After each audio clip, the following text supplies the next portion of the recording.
प्रौद्योगिकी भारतीय किसानों के लिए कुछ खास है।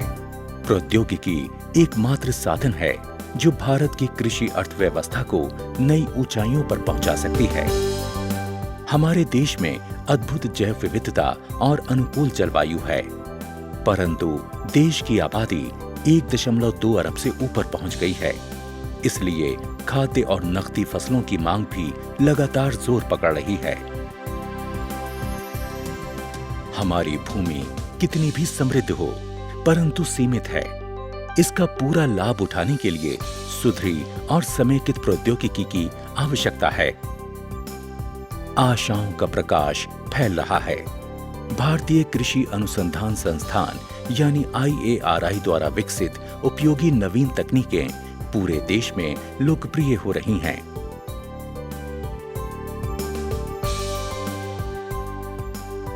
कृषि अनुसंधान, शिक्षा और प्रसार के अग्रणी राष्ट्रीय संस्थान के रूप में IARI ने अनुसंधान द्वारा तकनीकें विकसित की हैं, जो पिछले 100 वर्षों से देश के कृषि विकास को गति दे रही हैं।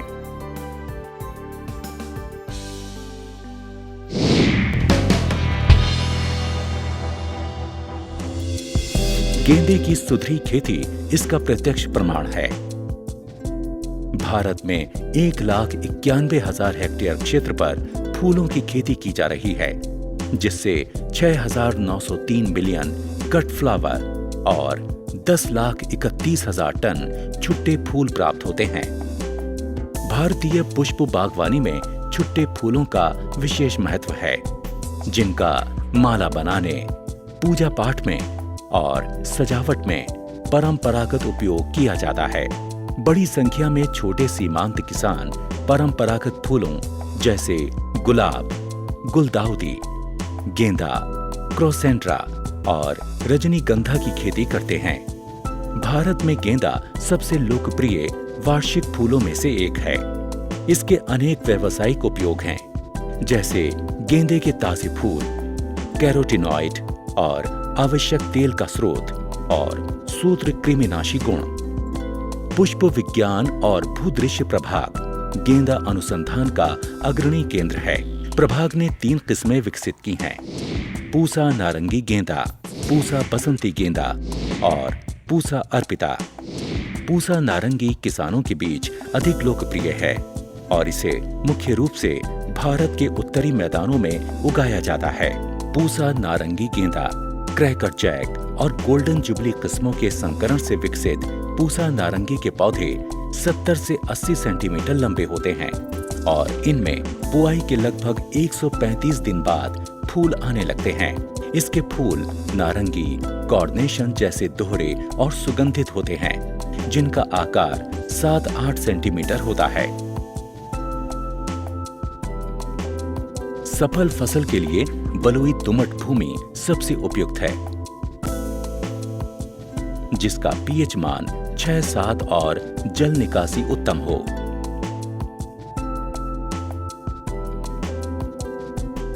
एक मीटर चौड़ी और 15 सेंटीमीटर ऊंची उठी हुई क्यारी बनाएं, जिसमें अच्छी तरह सड़ी गोबर की खाद और बालू मिली हो। नर्सरी में पौध रक्षा के लिए बीज बुआई से पहले भूमि को 0.2% बाविस्टन या कैप्टॉफ से तर करें। बीज दर 800 से 1000 ग्राम प्रति हेक्टेयर के लगभग होनी चाहिए। उत्तर भारत में नर्सरी तैयार करने का सबसे अच्छा समय मध्य सितंबर से मध्य अक्टूबर तक है। रोपाई तब करें जब पौध में कम से कम 3-4 कच्ची पत्तियां हों। 45 गुणा 45 सेंटीमीटर की दूरी रखें। नाइट्रोजन की 200 किलोग्राम प्रति हेक्टेयर मात्रा 2 खुराक में दें। पहली खुराक रोपाई के 20 दिन बाद और दूसरी खुराक 45 दिन बाद। रोपाई से 40 दिन बाद नुचाई या पिंचिंग करें। फूलों को सुबह तड़के तोड़ लेना चाहिए। पूसा नारंगी के 300 से 350 क्विंटल प्रति हेक्टेयर ताजे फूल प्राप्त किए जा सकते हैं और फूलों को पैकिंग से पहले किसी ठंडे स्थान पर भंडारित करें।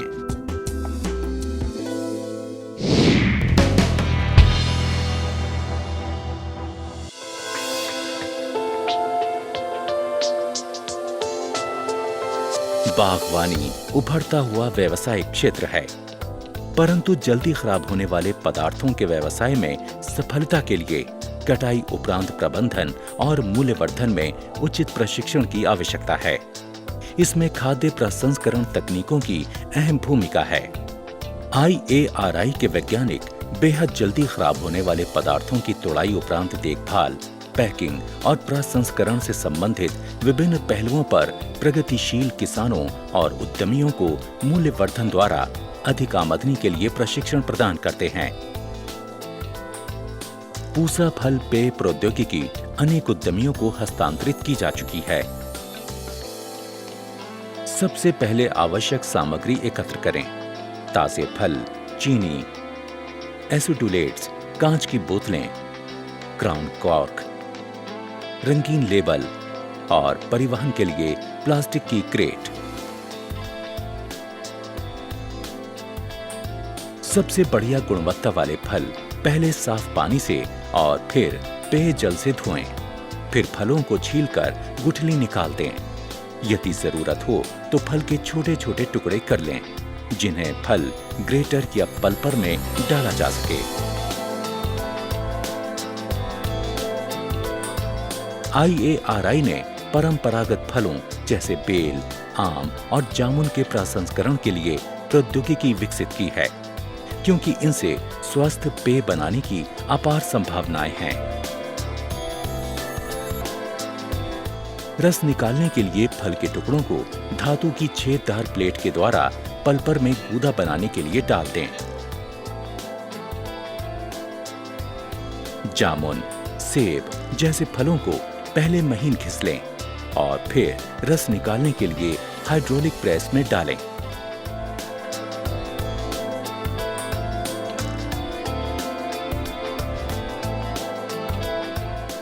रस या गूदे को सूती कपड़े या स्टेनलेस स्टील फिल्टर या फिल्टर प्रेस से छानकर साफ करें।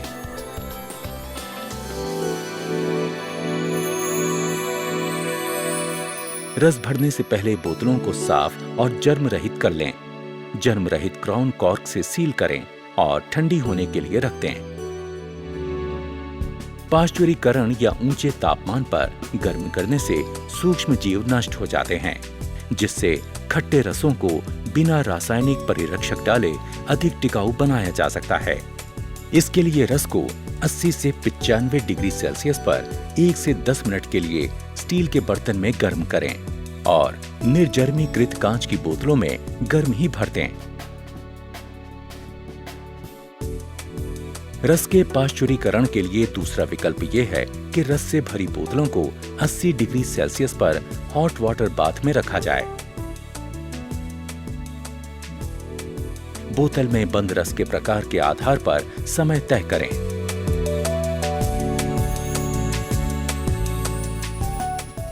फलों को रस या तुरंत पीने योग्य पेय या अन्य मूल्यवर्धित उत्पादों के रूप में बदलना प्रगतिशील किसानों या उद्यमियों के लिए एक लाभकारी व्यवसाय है।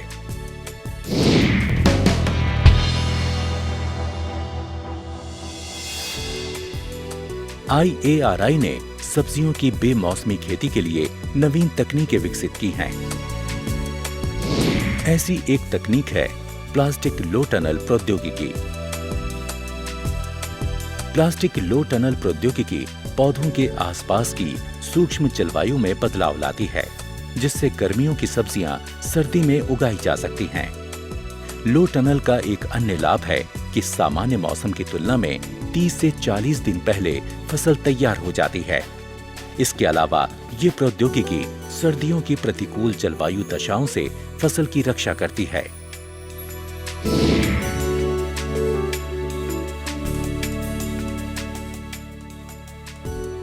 पौध की रोपाई के बाद फसल की प्रत्येक कतार को 45 और 60 सेंटीमीटर ऊंची तथा चौड़ी लो टनल से ढक दिया जाता है। ये टनल 20 से 30 माइक्रोन मोटी पारदर्शी प्लास्टिक शीट से बनाई जाती है। टनल को मशीन या हाथ से बनाया जा सकता है। ये प्रौद्योगिकी उत्तरी मैदानी क्षेत्र के लिए बहुत उपयुक्त है, क्योंकि वहां सर्दियों के महीनों में 30 से 40 दिनों के लिए तापमान 8 डिग्री सेल्सियस से कम हो जाता है।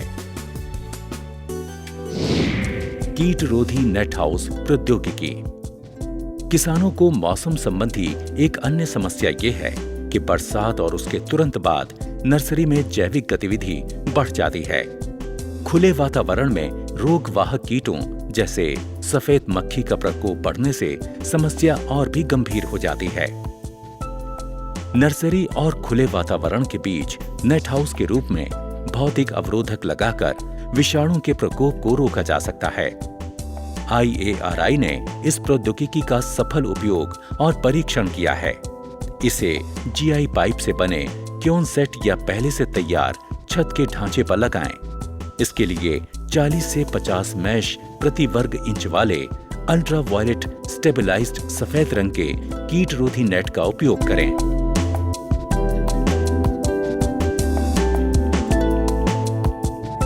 इन संरचनाओं को ग्रीन हाउस की डिजाइन की तरह बनाकर अधिक कीमत वाली सब्जियों को लंबी अवधि तक उगाने के लिए इस्तेमाल किया जा सकता है। कीट रोधी नेट हाउस के कारण इनमें मूल रूप से सब्जियों की सुरक्षित खेती की जाती है।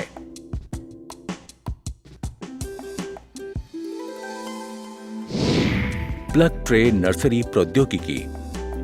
IARI उन किसानों के प्रति संवेदनशील है जो खुले वातावरण में नर्सरी बनाने के कारण जैविक और अजैविक दबावों से संघर्ष करते हैं। इनकी सहायता के लिए हमने प्लग ट्रे नर्सरी प्रौद्योगिकी विकसित की है। इस प्रौद्योगिकी द्वारा संरक्षित वातावरण में रोग मुक्त, ओजस्वी और बेमौसमी पौध तैयार की जा सकती है। उद्देश्य पौध की प्रकृति और उपलब्ध संसाधनों के आधार पर विभिन्न प्रकार की संरक्षित संरचनाएं उपयोग की जाती हैं। इनमें ग्रीन हाउस, नेट हाउस और पॉलीटनल शामिल हैं।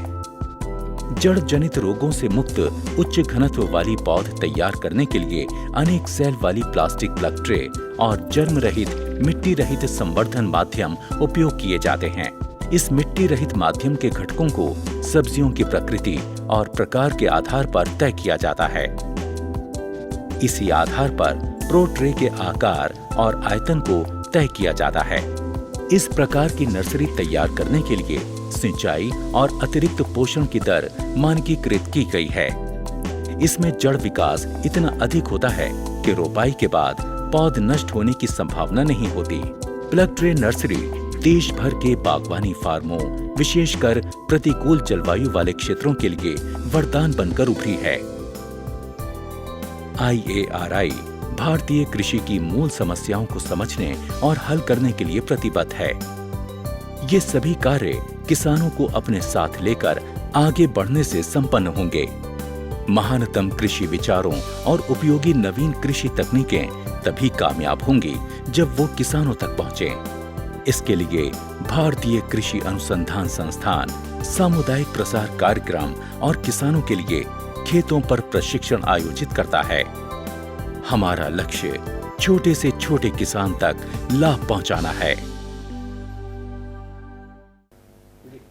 भारतीय कृषि अनुसंधान संस्थान पिछले काफ़ी समय से देश के किसानों की सेवा में लगा हुआ है। इनफैक्ट हरित क्रांति का जन्म इस संस्थान के प्रक्षेत्र में ही हुआ, जिसके फलस्वरूप आज न केवल हम खाद्यान्न के मामले में आत्मनिर्भर हैं, बल्कि दूसरे देशों को एक्सपोर्ट भी कर रहे हैं।